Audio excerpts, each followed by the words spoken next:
tere! Mina olen Marielle. Kuigi keha ei loe kaloreid, on olukordi, kus kalorite jälgimine võib olla alguses väga kasulik tööriist.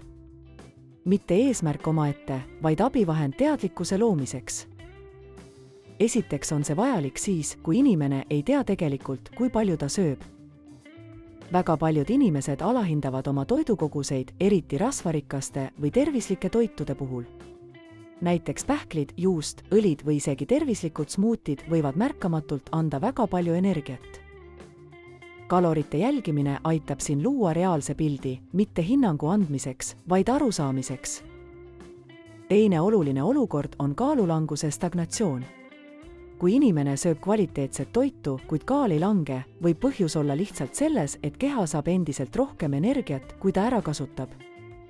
Sellisel juhul aitab ajutine kalorite jälgimine leida tasakaalupunkti, ilma et peaks minema äärmustesse. Kolmas juhtum on vastupidine.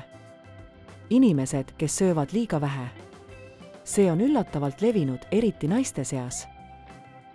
Kui keha ei saa piisavalt energiat, aeglustub ainevahetus, tekib väsimus, hormonaalne tasakaal häirub ja kaalulangus võib hoopis peatuda.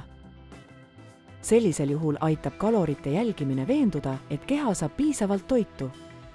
Samuti on see kasulik sportlastele või väga aktiivsetele inimestele, kelle energiavajadus on suurem. Kui eesmärk on lihasmassi kasvatamine või soorituse parandamine, ei piisa ainult tunnetuse järgi söömisest. Keha vajab kindlat kogust energiat ja toitaineid.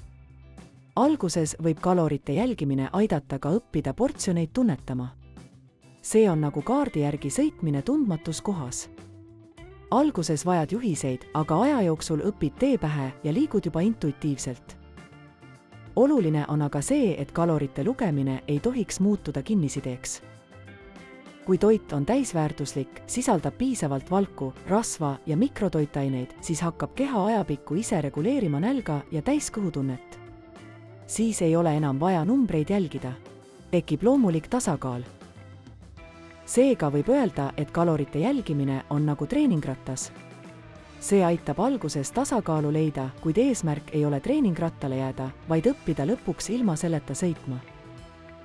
Head tervist!